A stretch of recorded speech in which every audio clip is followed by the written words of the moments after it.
so proud of each and every one of you.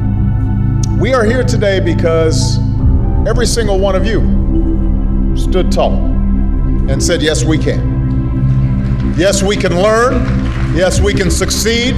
You decided you would not be defined by where you come from, but by where you want to go, by what you want to achieve, by the dreams you hope to fulfill. For we gather here tonight in times when the very foundations of our lives, the old order has been shaken, the old ideas and institutions have crumbled, and a new generation is called upon to remake the world. And let me be clear, when I say young, I'm not just referring to the date of your birth certificate. I'm talking about an approach to life, a quality of mind and a quality of heart. We need people like you to step up. We need your daring, we need your enthusiasm, we need your energy, we need your imagination. A willingness to follow your passions, regardless of whether they lead to fortune and fame. A willingness to question conventional wisdom and rethink old dogmas. A lack of regard for all the traditional markers of status and prestige. And a commitment instead to doing what's meaningful to you, what helps others, what makes a difference in this world. We're engaged in 2 wars and a struggle against terrorism. The threats of climate change, nuclear proliferation, and pandemic defy national boundaries and easy solutions. For many of you, these challenges are also felt in more personal terms. Perhaps you're still looking for a job.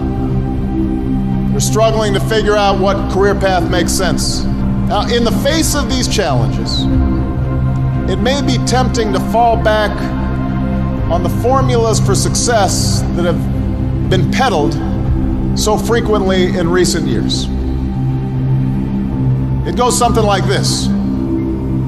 We too often let the external, the material things serve as indicators that we're doing well, even though something inside us tells us that we're not doing our best, that we're avoiding that which is hard but also necessary, that we're shrinking from rather than rising to the challenges of the age. And the thing is, in this new hyper-competitive age, none of us can afford to be complacent. That's true whatever profession you choose. Professors might earn the distinction of tenure, but that doesn't guarantee that they'll keep putting in the long hours and late nights and have the passion and the drive to be great educators. The same principle is true in your personal life. Being a parent is not just a matter of paying the bills, doing the bare minimum. It's not just bringing a child into the world that matters, but the acts of love and sacrifice it takes to raise and educate that child and give them opportunity. I'm standing here as president because of the education that I received. I know it's not always easy to do well in school. I know a lot of you have challenges in your lives right now. I get it. I know what it's like. My father left my family when I was 2 years old. I was raised by a single mom who had to work and who struggled at times to pay the bills and wasn't always able to give us the things that other kids had. There were times when I missed having a father in my life. There were times when I was lonely and I felt like I didn't fit in. So I wasn't always as focused as I should have been on school. And I did some things that I'm not proud of. And I got in more trouble than I should have. And my life could have easily taken a turn for the worse. But my mother, my grandparents, they pushed me to excel. But I was lucky. I got a lot of second chances, and I had the opportunity to go to college and law school and follow my dreams. You can't let the past get you down, you have to let it motivate you. Everybody here has got a unique story like that to tell. Each of you knows what it took for you to get here.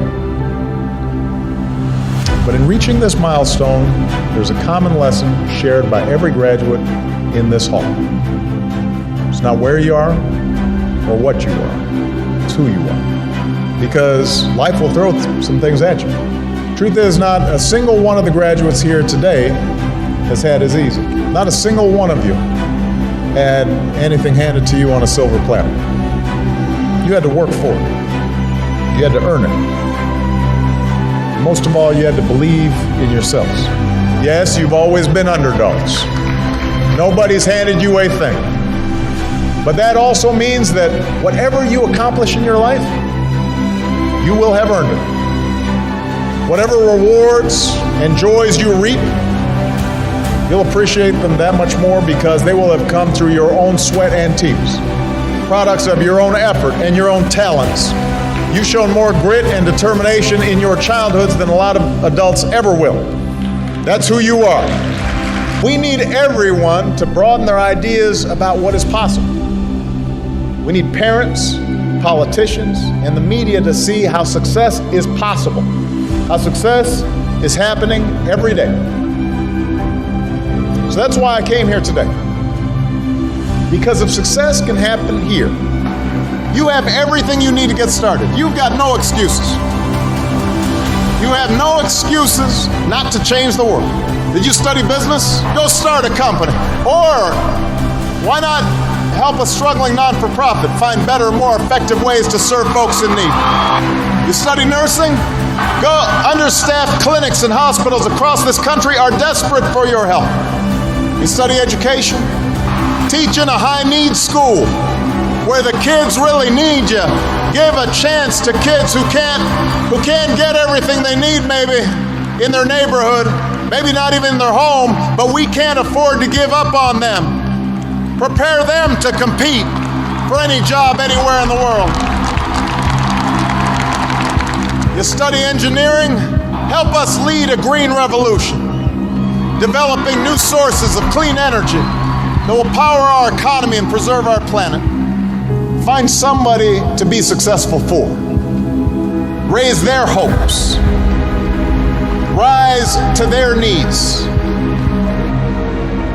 That's what's made a difference in our lives, and it's going to make an even greater difference in your lives. Not just for your own success, because we live in a new world now. The hard road does not end here. Your journey has just begun. It won't protect you against every setback or challenge or mistake. You'll make some, I promise. You're going to have to keep working hard. You're going to have to keep pushing yourselves. And you'll find yourself sometime in situations where folks have had an easier time. They're a little bit ahead of you, and you're going to have to work harder than them. And you may be frustrated by that. You may have setbacks and you may have failures, but you're not done. You're not even getting started. And if you ever forget that, just look to history. Colonel Sanders didn't open up his first Kentucky Fried Chicken until he was in his 60s. Winston Churchill was dismissed as little more than a has-been who enjoyed scotch a little bit too much before he took over as prime minister and saw Great Britain through its finest hour. When you read a great story or you learn about an important moment in history, it helps you imagine what it would be like to walk in somebody else's shoes, to know their struggles.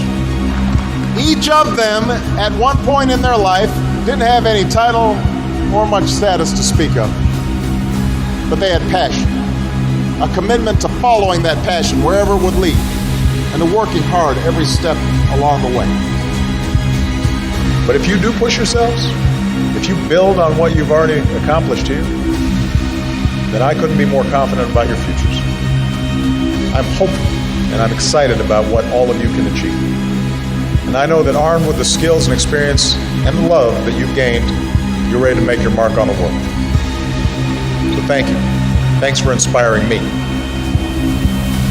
I know starting your careers in troubled times is a challenge, but it is also a privilege. Because it's moments like these that force us to try harder and dig deeper and to discover gifts we never knew we had, to find the greatness that lies within each of us. So don't ever shy away from that endeavor. I can promise that you will be the better for that continued effort. Congratulations. God bless you.